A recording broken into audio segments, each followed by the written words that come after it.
Ring ring ring. শীতের মধ্যরাত্রির স্তব্ধতা যেন হঠাৎ ঘুম ভেঙে জেগে উঠল একটানা টেলিফোনের রিং রিং শব্দে। সেই সঙ্গে কিরিটির শীত রাত্রির সুখ নিদ্রাটাও ভেঙে দিল। শীতও পড়েছে, যেন দুর্জয় হাড় কাঁপানো। নরম পাখির পালকের লেপের তলায় গুটিসুটি দিয়ে আরামের নিদ্রা। বেজেই চলেছে টেলিফোনটা, রিং রিং রিং। একটুর জন্য থামে, আবার একটানা বেজে চলে, কিছুতেই থামবে না যেন।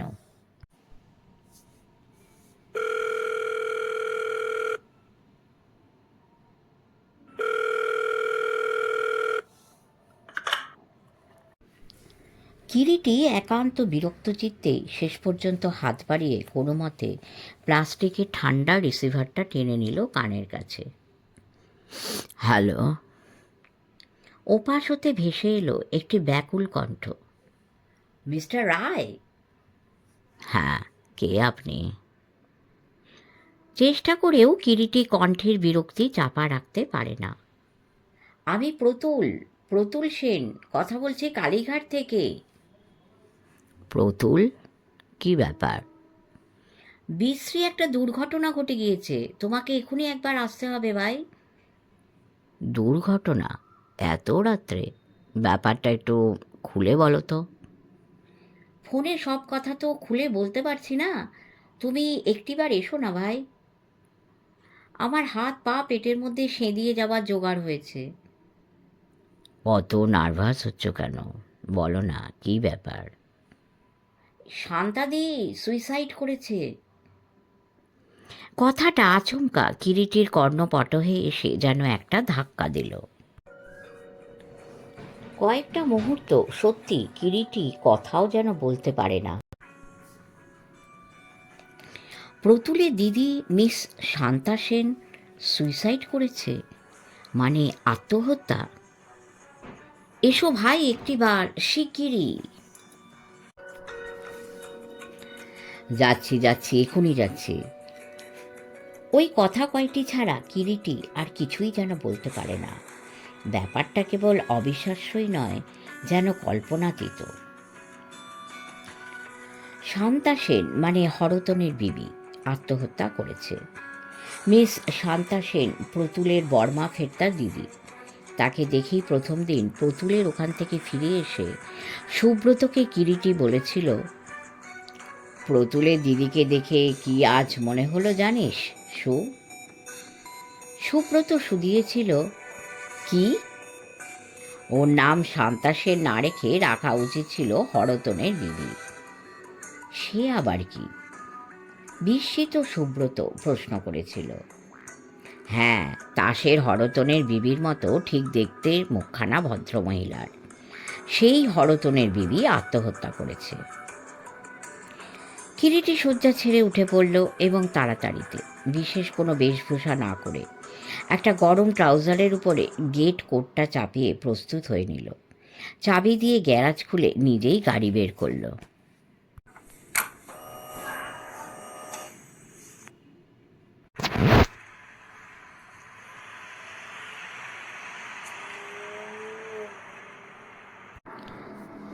কিরিটির বর্ণিত হরতনের বিবি মিস শান্তা সেন, প্রতুলের বর্মা ফেরত দিদি। সাধারণত দেখা গিয়েছে ও শোনা গিয়েছে মামা, কাকা, পিসে, মিশো ইত্যাদিরাই বর্মা ফেরত হয়ে থাকেন। বর্মা ফেরত দিদি বড় একটা দেখা যায় না। শান্তা সেন যুদ্ধের হিড়িকে বর্মার কোনো এক মিশনারি গার্লস স্কুলের মোটা মাহিনার চাকরির মায়া ছেড়ে দীর্ঘ 20 বৎসর বাদে আবার কলকাতায় ফিরে এলেন। বয়স তখন তাঁর 40-এর ঊর্ধ্বেই গিয়েছে, কিন্তু বয়স চেহারাটাকে কাবু করতে পারেনি। অবশ্য সাধারণ বাঙালি মেয়েদের মতো চেহারাও নয় শান্তা সেনের।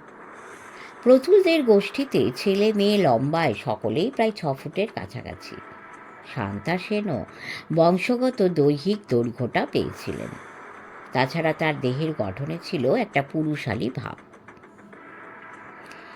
গায়ের রং টকটকে গোড়াদের মতো, ছোট কপাল, চাপা নাক, পুরু ওষ্ঠ।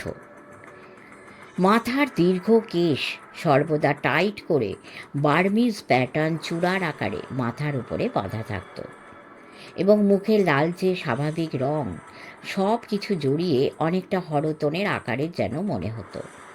কিরিটি নেহাত মিথ্যে বলেনি। এক ভাই ও 4 বোনের মধ্যে শান্তা সেনই ছিলেন প্রতুলদের মধ্যে সর্বশ্রেষ্ঠ, এবং লেখাপড়াতেও প্রতুলের মুখেই শোনা ওই দিদিই ছিলেন নাকি সবার চাইতে প্রখর। প্রতুলের বাবা ছিলেন সাধারণ মার্চেন্ট অফিসের কেরানি। শান্তাকে তিনি কখনো মেয়ে বলে মনে করতেন না, বলতেন ও আমার আরেক ছেলে। সত্যিই তাই হয়েছিল। MA পাশ করে শান্তা ভালো চাকরি নিয়ে সোজা বর্মায় চলে গেলেন, এবং বলতে গেলে সেই থেকেই সংসারে সচ্ছলতা ফিরে আসে।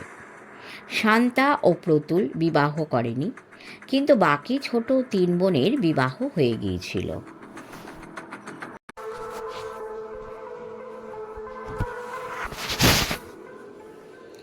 প্রতুলের ঠাকুরদার আমলের একটা ছোট দোতলা বাড়ি ছিল কলকাতায়, এবং এইটাই ছিল তাদের একমাত্র সম্পদ।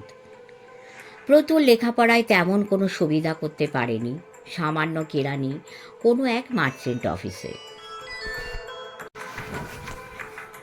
নিরীহ গো বেচারা টাইপের মানুষ প্রতুল, পেট রোগা নির্ভেজাল কেরানি। কিরিটির সঙ্গে BSCর বছর 2 পড়েছিল প্রতুল। সেই সময় আলাপ ও ঘনিষ্ঠতা জন্মায়। প্রতুলের একটা মস্ত গুণ ছিল, চমৎকার বাঁশি বাজাতে পারত সে। ওই বাঁশি কিরিটিকে কলেজে ছাত্রজীবনে সহপাঠী প্রতুলের প্রতি বেশি আকৃষ্ট করেছিল, এবং সে আকর্ষণ পরবর্তী জীবনেও নষ্ট হয়নি। চিরদিনই একটু নার্ভাস টাইপের লোক প্রতুল। অমন একটা আকস্মিক দুর্ঘটনায় প্রতুল যে একটু বেশি রকমই নার্ভাস হয়ে পড়বে, তাতে আর আশ্চর্য কি। বেশি দূরে নয়, কিরিটির বাড়ি থেকে কালীঘাট অঞ্চলেই একটা গলির মধ্যে প্রতুলের বাড়ি। মিনিট 15 লাগে কিরিটি প্রতুলের ওখানে গাড়ি করে পৌঁছতে। ছোট গলি, কিরিটির প্রকাণ্ড ওল্ডসমোবিল গাড়ি ঢুকবে না, তাই গলির মোড়েই গাড়িটা পার্ক করে দরজায় লক করে কিরিটি এগিয়ে চলল। ওপারে জেলের পেটা ঘড়ি ঢং ঢং করে রাত্রি 2টো ঘোষণা করল।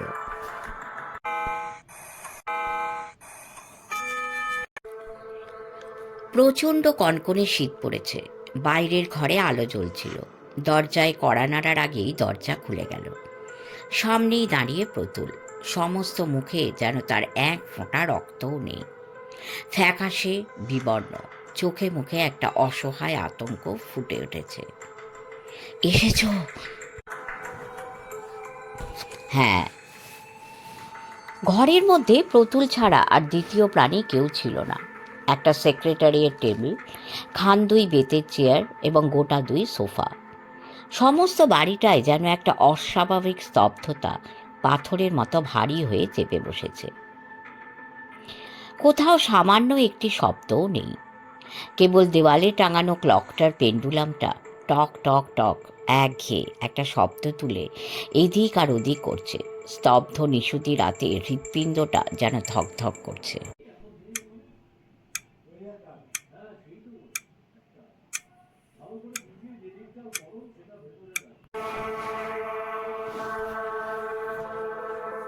কিরিটি প্রতুলের বলবার অপেক্ষা না রেখে নিজেই একটা সোফার উপর উপবেশন করে। ব্যাপারটা যেমন আশ্চর্য তেমনই সারপ্রাইজিং রায়। ঘন্টা 1.5 আগে প্রতুল ভাঙা ভাঙা গলায় বলে চলে। হঠাৎ মাথার কাছে টেলিফোনটার ক্রিং ক্রিং শব্দে ঘুমটা ভেঙে গেল। কে টেলিফোন করছে, কোথা থেকে করছে কিছুই বুঝলাম না। কেবল আমার নাম জিজ্ঞাসা করতে তখন বললাম, হ্যাঁ আমি প্রতুলই কথা বলছি। তখন সে কেবল একটি মাত্র কথা বলেই কানেকশনটা কেটে দিল। বলতে বলতে প্রতুল একটু থামে। কিরিটি ওর মুখের দিকে তাকায়, সপ্রশ্ন দৃষ্টিতে নিঃশব্দে চোখ তুলে বলে, প্রতুলবাবু শিগগির ওপরে গিয়ে দেখুন, আপনার দিদি সুইসাইড করেছে। বুঝলে, টেলিফোনে এই কথাটা বললে। তারপর বুঝতেই পারছো, তখন আমার মনের কী অবস্থা! মাঝরাতে ঘুম ভাঙিয়ে টেলিফোনে হঠাৎ ওই কয়টি কথা বলেই কানেকশন কেটে দিল। কিছুক্ষণ তো আমি হতভম্ব হয়ে বসেই রইলাম। মাথার মধ্যে সব যেন কেমন গোলমাল হয়ে গিয়েছে।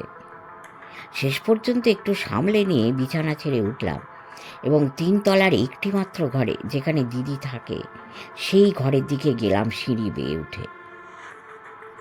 আবার কিছুক্ষণ থেমে দম নিয়ে প্রতুল বলতে লাগলো। দেখলাম দিদির ঘরের দরজা ভেজানো, এবং ভেজানো দরজার ঈষৎ ফাঁক দিয়ে ঘরের আলো দেখা যাচ্ছে। ঘরে আলো জ্বলছে। প্রথমত দিদি কখনো দরজা খুলে তো শোয়ই না, ঘুমাবার সময়ও আলো জ্বালা থাকে না। তাই একটু আশ্চর্যও হয়ে গেলাম ঘরে আলো জ্বলতে দেখে অত রাত্রে। দরজা ঠেলে ভিতরে ঢুকলাম and I found her dead. প্রতুলের গলাটা আবার উত্তেজনায় স্তব্ধ হয়ে এলো। কিরিটিও নির্বাক। টেবিলের উপরে মাথা রেখে দিদি পড়ে আছে, আর তার কপালে একটা রক্তাক্ত ক্ষত। সমস্ত মুখটা রক্তে লাল। টেবিলের উপরেও রক্ত জমাট বেঁধে আছে, এবং তার ডান হাতে ধরা দিদিরই ছোট্ট পিস্তলটা। উফ, কি যে বীভৎস দৃশ্য! তোমাকে আমি বলে বোঝাতে পারবো না, রায়। ইট ইজ ঘোস্টলি, ইট ইজ হরিবল। বলতে বলতে প্রতুল 2 হাতে মুখ ঢাকলে। কয়েকটা মুহূর্ত নিঃশব্দে কেটে গেল। দুজনেই নির্বাক। কেবল ওয়াল ক্লকটার পেন্ডুলামের একঘেয়ে টক টক শব্দ অবিশ্রাম চলেছে।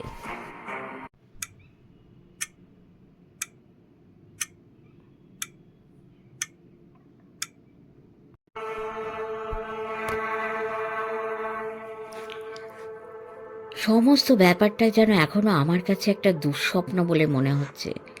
এখনো বিশ্বাস করতে পারছি না কিরিটি। যা দেখেছি, মনে হচ্ছে যা দেখেছি সব ভুল দেখেছি। তারপর একটু থেমে প্রতুল আবার বলতে শুরু করলো। হাত পা আমার ঠান্ডা হয়েছে। কি করব কিছু ভেবে পাই না। হঠাৎ মনে পড়লো তোমার কথা, আর সঙ্গে সঙ্গে তোমাকে ফোন করেছি। কি হবে ভাই, এ কি হলো? দিদি, আমার দিদি হঠাৎ সুইসাইড করলো কেন? আজ রাত্রেও তো শোবার আগে তার সঙ্গে কথা হয়েছে। দেরাদুনে চাকরি পেয়েছে, সামনে শনিবার দেরাদুনে গিয়ে জয়েন করবে। আমাকে বলল। হঠাৎ কোথা থেকে কি হয়ে গেল ভাই? কিরিটি নিজেও ব্যাপারটা শুনে কম আশ্চর্য হয়নি। আগাগোড়া ঘটনাটা যেমন রহস্যপূর্ণ তেমনই অবিশ্বাস্য। শান্তা সেন সুইসাইড করেছেন, কিন্তু বাইরে থেকে সেই সংবাদ অন্য একজন টেলিফোনে প্রতুলকে জানাচ্ছে, তার ঘুম ভাঙিয়ে। শান্তা সেন সত্যি সত্যি সুইসাইড করেছেন? সে কথা বাইরের কারোর পক্ষে জানা সম্ভবই বা কেমন করে? আর বাইরের কোনো তৃতীয় ব্যক্তি জেনেই যদি থাকে, তার শীতের মধ্যরাতে শান্তা সেনের ভাইকে টেলিফোনে ডেকে ঘুম ভাঙিয়ে সে সংবাদটি দেবার কি উদ্দেশ্য থাকতে পারে? এতে করে একটা ব্যাপার স্পষ্ট হয়ে উঠছে চোখের সামনে, যে এই জানানোর মধ্যে নিশ্চয়ই কোনো উদ্দেশ্য আছে। আর উদ্দেশ্যই যদি থাকে তো সেটা কি? কারো কোনো সাড়া পাচ্ছি না, ব্যাপারটা কেউ জানে না নাকি প্রতুল? কিরিটি প্রশ্ন করে। না, সকলেই ঘুমোচ্ছে, কাউকেই আমি জাগাইনি। মৃদু কণ্ঠে প্রত্যুত্তর দেয় প্রতুল। চলো একবার দেখে আসি ওপরে গিয়ে। যাবে? নিশ্চয়ই, দেখে আসা যাক, চলো। আমাকেও যেতে হবে? অত নার্ভাস হয়ে পড়লে তো চলবে না প্রতুল, ধৈর্য তোমাকে ধরতেই হবে। ওঠো, চলো। একান্ত অনিচ্ছার সঙ্গেই প্রতুল জবাব দেয়, চলো। সমস্ত বাড়িটা যেন ঘুমিয়ে আছে। অদ্ভুত একটা স্তব্ধতা। নিঃশব্দে দুজনে অন্ধকার সিঁড়ি বেয়ে ওপরে উঠতে উঠতে একসময় কিরিটিরি চাপা কণ্ঠ বলে, আমাকে খবর দেওয়ার আগে তোমার উচিত ছিল থানায় একটা সংবাদ দেওয়া। থানায়? হ্যাঁ, সুইসাইড বা হোমিসাইড যাই হোক, থানায় খবর তো দিতেই হবে ভাই। স্বাভাবিক মৃত্যু তো নয়। পুলিশের পারমিশন ছাড়া মৃতদেহের সৎকারই তো করতে পারবে না। সে যাক, আগে চলো তো দেখি ব্যাপারটা। থানায় আমি ফোন করে দেবক্ষণ। এই এলাকার ইনচার্জ এখন কল্যাণ সোম। দোতলা বাড়িটা হলেও ছাদের উপর একটা ঘর আছে। ঘরটা বেশ মাঝারি আকারে ও চারিদিকে খোলামেলা বলে এ বাড়িতে শান্তা সেন ওই ঘরটিতেই থাকার ব্যবস্থা করেছিলেন।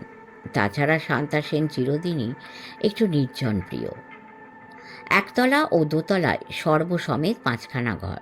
খোলা ছাদের একপাশে ঘরটি। ছাদের চারিদিকে ফুল ও অন্যান্য পাতাবাহারের টবে সাজানো। একদিকের খোলা জানালা পথে দেখা যাচ্ছিল ঘরে আলো জ্বলছে। দরজাটা ভেজানোই ছিল। বারেকের জন্য কিরিটি ভেজানো দরজাটার সামনে এসে দাঁড়ালো। প্রতুলও তার পশ্চাতে দাঁড়ায়। প্রথমে, অতঃপর কিরিটি ভেজানো দরজা ঠেলে ঘরের মধ্যে প্রবেশ করল। উজ্জ্বল বৈদ্যুতিক আলোয় ঘরের মধ্যে পা দিতেই যে দৃশ্য কিরিটির চোখে পড়ল তা সত্যিই ভয়াবহ। চেয়ারের ওপর উপবিষ্ট শান্তা সেনের দেহের ঊর্ধ্বাংশ সামনের টেবিলে উপুড় হয়ে পড়ে আছে। মাথাটা একদিকে কাত হয়ে আছে। বাম ভ্রুর ঠিক মধ্যস্থলে একটি বীভৎস রক্তাক্ত ক্ষতচিহ্ন। মুখের দক্ষিণাংশ সমস্তটাই প্রায় জমাট বাঁধা রক্তে ঢেকে আছে। বাম হাতটা চেয়ারের হাতলের পাশ দিয়ে ঝুলছে অসহায়ের মতো। প্রসারিত দক্ষিণ হস্তটি টেবিলের উপর ন্যস্ত এবং দক্ষিণ হস্তের মুষ্টিতে ধৃত ছোট একটি পিস্তল। মাথার চুল একটু রুক্ষ, এলোমেলো। বোধহয় ওই দিন সন্ধ্যায় শান্তা সেন কোনোরূপ কেশ প্রসাধন করেননি। গায়ে হাতা কাটা সিল্কের ব্লাউজ, পরিধানে সাদা সিল্কের শাড়ি। কয়েকটা মুহূর্ত স্তব্ধ হয়ে তীক্ষ্ণ দৃষ্টিতে মৃতদেহ ও তার ভঙ্গিটা দেখে দরজার গোড়া থেকেই এগিয়ে গেল আরও কাছে কিরিটি। টেবিলের উপরে একটা রাইটিং প্যাড ও তার পাশে মুখখানা সবুজ রঙের একটা পার্কার 51 ঝর্ণা কলম, গোল্ড ক্যাপ, মুখটা খোলা। প্যাডের উপরে কি যেন লেখা। সামনের দিকে ঝুঁকে পড়ল কিরিটি লেখাটা পড়বার জন্য। অর্ধসমাপ্ত একটা চিঠি। লেখাটা একটু জড়ানো জড়ানো, অস্পষ্ট হলেও পড়তে কষ্ট হয় না কিরিটি। আর চিঠিটা লিখছিলেন বোঝা গেল শান্তা সেন প্রতুলকে। প্রতুল,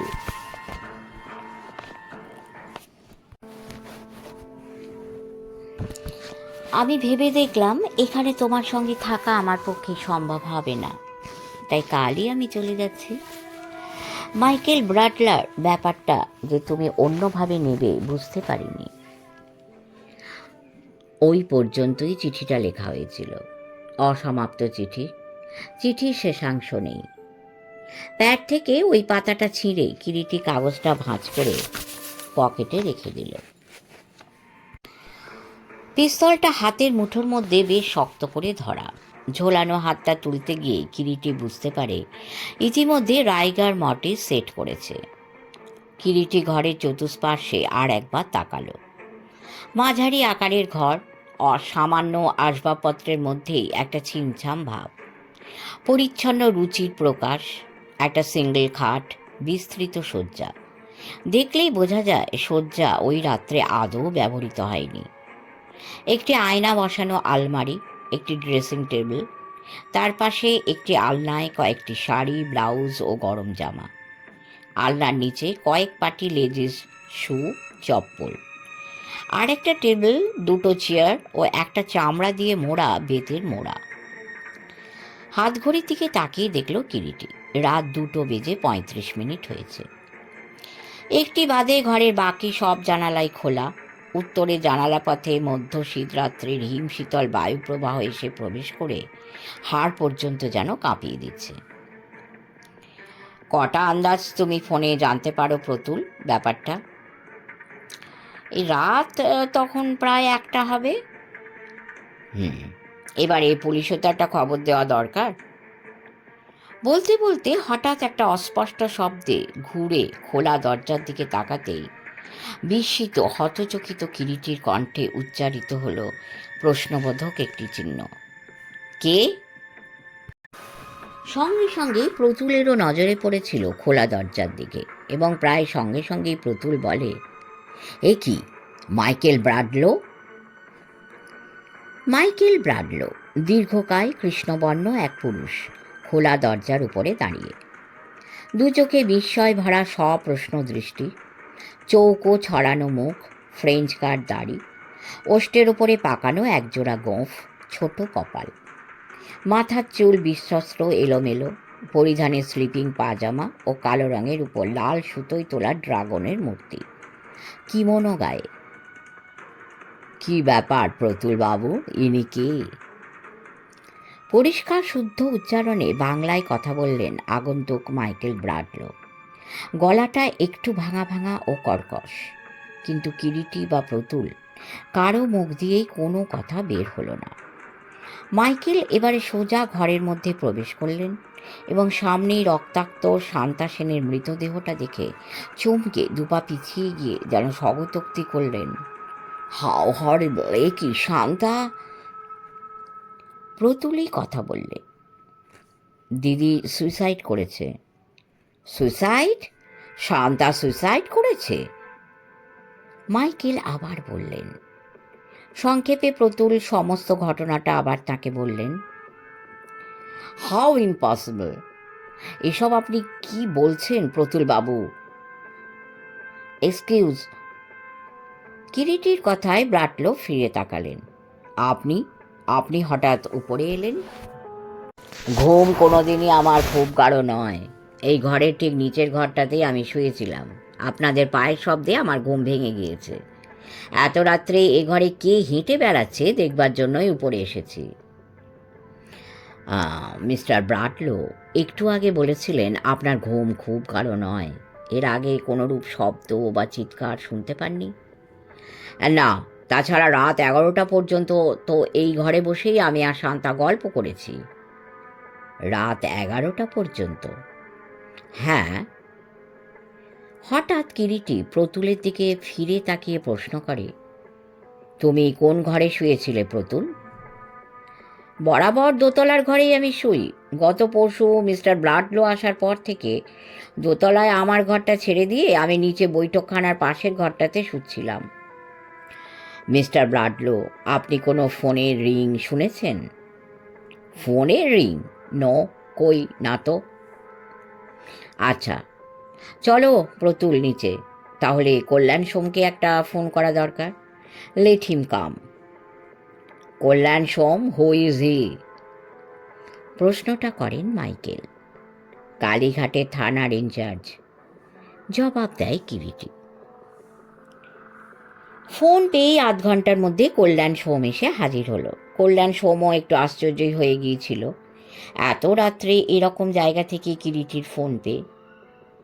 বাইরের ঘরেই কিরিটি, প্রতুল ও ব্রাডলো কল্যাণের জন্য অপেক্ষা করছিল। কি ব্যাপার রায়, এখানে আপনি হঠাৎ? আসুন কল্যাণবাবু, এই শীতের মধ্যরাত্রে আপনাকে টেনে আনতে হলো বলে দুঃখিত। একটা বিশ্রী ব্যাপার ঘটে গিয়েছে। কিরিটির কথায় কল্যাণ সোম বুঝতে পারেন ব্যাপার একটা কিছু বিশেষ রকম ঘটেছে, নচেত এত রাত্রে কিরিটি তাকে টেনে আনতো না। একটা খালি চেয়ারে বসতে বসতে সোম বললেন, ও বলুন। আলাপ করিয়ে দিই, ইনি প্রতুল সেন, বিএসসি ক্লাসে একসঙ্গে পড়েছিলাম। সেই থেকেই আলাপ। ইনি আমাকেই প্রথমে ফোন করায় আমি এসেছিলাম। ব্যাপারটা এর দিদিকে কেন্দ্র করেই। এর দিদি miss Shanta Sen has been brutally murdered. নৃশংসভাবে তাকে হত্যা করা হয়েছে। Brutally murdered? নৃশংসভাবে হত্যা করা হয়েছে? কথাটা শুনে মুহূর্তে যুগপৎ ঘরের মধ্যে উপস্থিত সকলেই কিরিটির মুখের দিকে চমকে তাকাল। প্রতুলের কণ্ঠ হতে একটা অস্ফুট কাতর আর্তনাদও বের হয়ে আসে।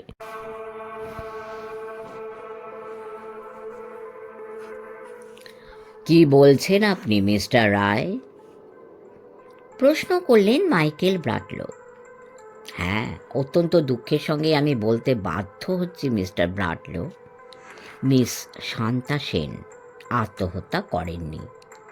তাকে কেউ হত্যা করেছে গুলি করে। কিরিটি এবারে সংক্ষেপে কল্যাণ সোমকে ঘটনাটা বলে গেলেন। বাড়িতে কে কে আছেন প্রতুলবাবু? প্রশ্ন করলেন কল্যাণ সোম। আমি, আমার এক প্রৌঢ় পিসি, চাকর বলাই, আর বামুন্দি বামার মা। উনি মিস্টার ব্রাডলো, পরশু এখানে এসেছেন। উনি মানে মিস্টার ব্রাডলো? কথাটা অসমাপ্ত রেখেই কল্যাণ সোম প্রতুলের মুখের দিকে তাকালে। মাইকেল ব্রাডলো তখন নিজের পরিচয় নিজেই দিলেন। Major Michael Bradlow, military officer, peace টাইমে বর্মা রাইফেলের সঙ্গে গত 6 বৎসর রেঙ্গুনেই ছিলেন। মাস কয়েক আগে ভারতে আসেন। বর্তমানে 6 পাঞ্জাব রেজিমেন্টের একজন কোম্পানি কমান্ডার। জাতিতে ভারতীয় খ্রিস্টান, আদিবাস লখনৌতে। রেঙ্গুনে থাকাকালীন সময়ে মিস শান্তা সেনের সঙ্গে তাঁর আলাপ হয় এবং আলাপ ক্রমে ঘনিষ্ঠতায় পরিণত হয়। মাত্র পরশুদিন লাহোর থেকে 10 দিনের ক্যাজুয়াল লিভ নিয়ে শান্তা সেনের সঙ্গে দেখা করতে এসেছিলেন। কল্যাণের সঙ্গেই সকলে আবার 3 তলায় ঘরে গেলেন। কল্যাণ মৃতদেহ ও ঘরটি পরীক্ষা করলেন। অতঃপর ঘরের দরজায় চাবি দিয়ে সকলকে নিয়ে নিচে নেমে এলেন। কল্যাণের নির্দেশ অনুযায়ী তখন সকলকে ঘুম থেকে তোলা হলো। প্রৌঢ়া পিসিমা সব কথা শুনে হাউ হাউ করে কেঁদে উঠলেন। ভৃত্য বলাই ও বামার মাও সব শুনে হতবম্ব। শেষোক্ত 3 জনকেই নানাভাবে প্রশ্ন ও জেরা করা হলো, কিন্তু কারো কাছ থেকেই বিশেষ কোনো উল্লেখযোগ্য সংবাদ পাওয়া গেল না। 3 জনেই ঘুমোচ্ছিল, কেউ কিচ্ছু জানে না, কেউই কোনো শব্দ বা চিৎকার শুনতে পায়নি। বাকি রইল জেরা ও প্রশ্ন করা প্রতুল ও মাইকেল ব্রাডলোকে। প্রতুলের ব্যাপারেও আগেই শোনা হয়েছিল। মাইকেলও বললেন তিনিও কিছু টের পাননি। কল্যাণ সোমের জবানবন্দি নেওয়া হয়ে গেলে কিরিটি তখন এক এক করে ডেকে প্রশ্ন শুরু করল। প্রথমেই ডাক পড়ল পিসিমা নিস্তারিণী দেবীর। বয়স 50-এর ঊর্ধ্বে নয়, মাথার চুল বেশিরভাগই এখনো কালো এবং অটুট স্বাস্থ্য। বয়স যেন এখনো দাঁত বসাতে পারেনি। বংশগত নিয়মেই লম্বা চওড়া। 9 বৎসর বয়সে বিবাহ হয়েছিল এবং 11 বৎসর বয়সে বিধবা হন। বাল্য বিধবা, নিঃসন্তান। পিতামহ আদর করে 9 বৎসর বয়সে নাতনির বিবাহ দিয়েছিলেন। বসুন পিসিমা, আপনাকে কয়েকটা কথা জিজ্ঞাসা করতে চাই। পিসিমা অনেকটা সামলে নিয়েছেন। কিরিটির নির্দেশে খালি চেয়ারটাই উপবেশন করলেন। ঘরে কল্যাণ সোম ও কিরিটি ছাড়া তৃতীয় কেউ ছিল না। একটু যেন ইতস্তত করে কিরিটি তার জিজ্ঞাসাবাদ শুরু করে। আচ্ছা পিসিমা, গত রাত্রে শেষ কখন আপনার সঙ্গে মিস শান্তা সেনের কথা হয়েছিল? পিসিমা নিস্তারিণী মৃদু কণ্ঠে জবাব দিলেন, 10টায় ওদের খাওয়া চুকে যাবার পর আমি নিজের ঘরে শুতে যাই। সাধারণত রাত্রে আপনার ঘুম কী রকম হয়? ঘুম আমার খুব পাতলাও নয়, আবার খুব গাঢ়ও নয়। আপনি কোনো রকম শব্দ বা চিৎকার শোনেননি? না। একটা কথা কতকটা বাধ্য হয়েই আমাকে জিজ্ঞাসা করতে হচ্ছে পিসিমা, কিছু মনে করবেন না। বলে একটু থেমে কিরিটি তার বক্তব্য শেষ করে। প্রতুলবাবু ও শান্তা দেবী, এই ভাই বোনের মধ্যে সদ্ভাব কেমন ছিল? এতদিন তো দূরে দূরেই ছিল। মাস দেড়েক এখানে এসেছে শান্তা। এর মধ্যে ওদের দুজনার মধ্যে অসদ্ভাবের তো কিছু দেখিনি। তবে গতকাল সন্ধ্যার দিকে ভাই বোনের মধ্যে কী নিয়ে যেন একটু সামান্য বচসা হয়েছিল। বচসা হয়েছিল? কেন বচসা হয়েছিল জানেন? না। মাইকেল সাহেবকে নিয়ে বচসা হয়েছিল বলে কি আপনার মনে হয়? মাইকেল? না, কেন তাকে নিয়ে হবে? লোকটা খুব ভদ্র। আর একটা কথা, এ বাড়ির মালিক কি ভাই বোন দুজনেই? হ্যাঁ, দুজনেই। ওদের বাপ দুজনাকেই বাড়িটা দিয়ে গিয়েছে। আচ্ছা পিসিমা, আপনার ভাইজি শান্তা সেনকে আপনার কী রকম লাগতো? এমনিতে তো ভালোই ছিল, তবে একটু ম্লেচ্ছ প্রকৃতির ছিল। ভৃত্য বলায় ও রাঁধুনি বামার মা দুজনাই নিচের তলায় শুয়েছিল। তাদেরও ডেকে কিরিটি দুটো প্রশ্ন করলে, ভাই বোনের মধ্যে তারা কোনো বচসা বা রাগারাগি হতে শুনেছে কিনা। দুজনেই জবাব দেয় সেরকম কিছুই তারা শোনেনি। দ্বিতীয় প্রশ্ন করে তারা কেউ কোনো টেলিফোনের শব্দ বা চিৎকার কিছু শুনেছে কিনা। তারা জবাব দিল না। কিরিটির আহ্বানে প্রতুল যখন ঘরে এলো, বাইরে তখন রাতের অন্ধকার ফিকে হয়ে আসছে। বসো প্রতুল, ঘটনার গুরুত্ব নিশ্চয়ই তুমি বুঝতে পারছ। সত্যি কি তোমার ধারণা দিদির ব্যাপারটা সুইসাইড নয়, মার্ডার? হ্যাঁ, মৃতদেহ পরীক্ষা করেই সেটা আমি বুঝতে পেরেছিলাম। ক্ষত পরীক্ষা করলে পুলিশ সার্জনও যে সেই অভিমতি প্রকাশ করবেন সে বিষয়েও আমি নিশ্চিত। কেন? প্রশ্ন ভরা দৃষ্টিতে প্রতুল কিরিটির মুখের দিকে তাকায়। সুইসাইড হলে ক্লোজ রেঞ্জে ফায়ার করার দরুন ক্ষতের চারপাশে কার্বনের দাগ থাকত, আশেপাশে চুল ও ঝলসে পোড়া থাকত, এবং অত ক্লোজ রেঞ্জে ফায়ার হলে বুলেটটা ভেদ করে বাইরে বের হয়ে আসবার সম্ভাবনাই বেশি ছিল। সেক্ষেত্রে একটা নয়, দুটো ক্ষতই থাকত, অর্থাৎ বুলেটের প্রবেশ ও নির্গমনের পথ। পরীক্ষা করে দেখেছি সেরকম কিছু নেই, এবং একটিমাত্র পয়েন্টেই আমি ডেফিনিট হয়েছি যে সি হ্যাজ বিন মার্ডার্ড, কেউ তাকে হত্যা করেছে। আত্মহত্যার কেস নয় এটা। কিরিটি একটানা কথাগুলো বলে গেল। এই কিন্তু, তবু যেন ইতস্তত করে প্রতুল।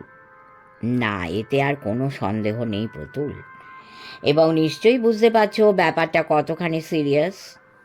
এবং তাকে যখন হত্যাই করা হয়েছে তখন নিশ্চয়ই কোনো উদ্দেশ্য নিয়েই করা হয়েছে।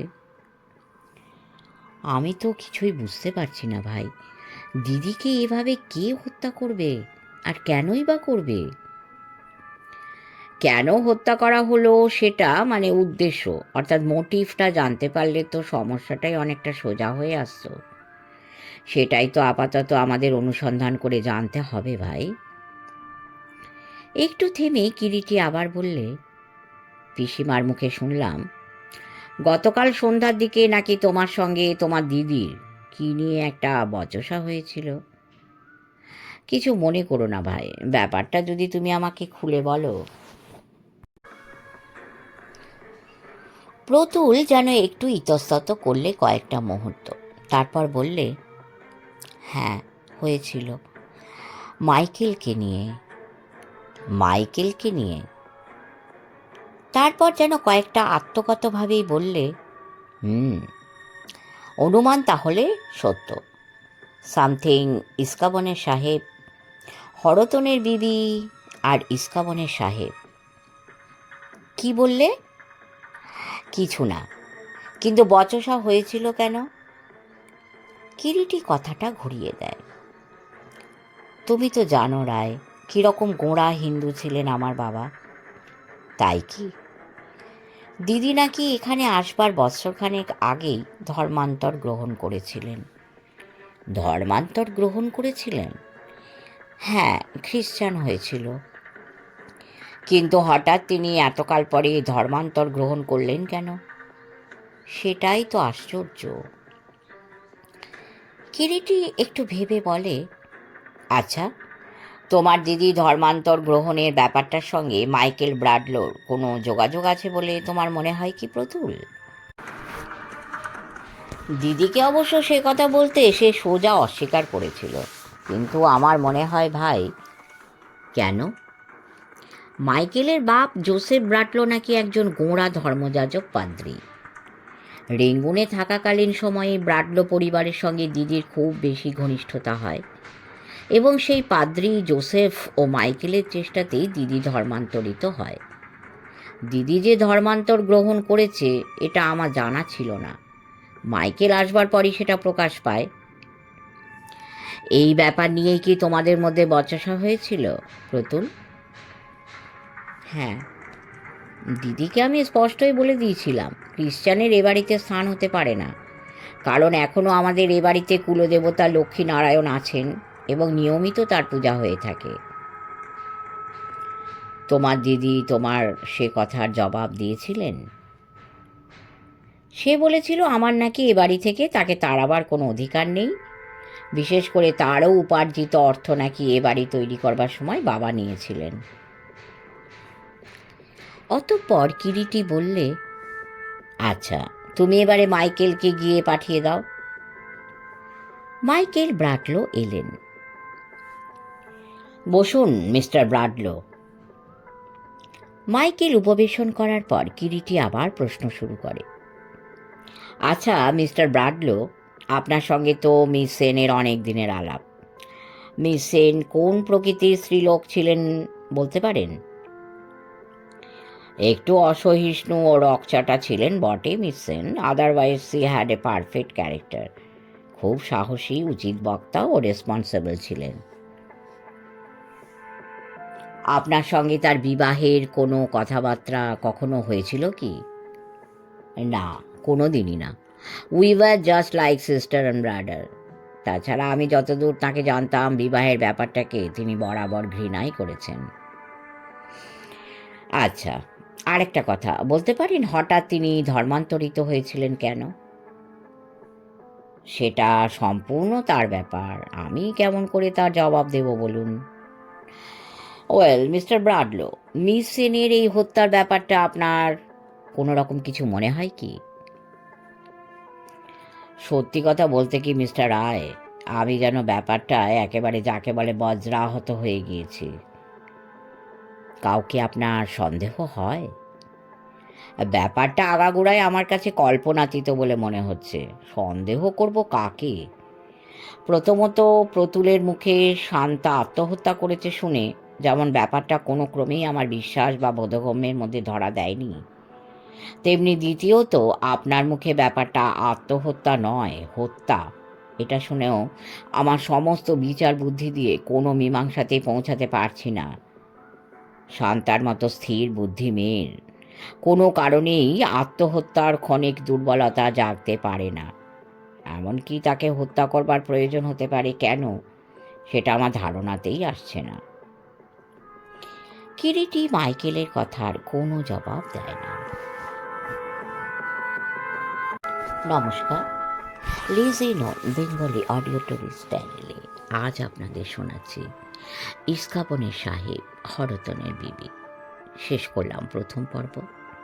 পরের পর্বগুলি অবশ্যই শুনবেন, লাইক করবেন, কমেন্ট করবেন এবং সাবস্ক্রাইব করে আমাদের পাশে থাকবেন। পরম করুণাময় আপনাদের মঙ্গল করুন।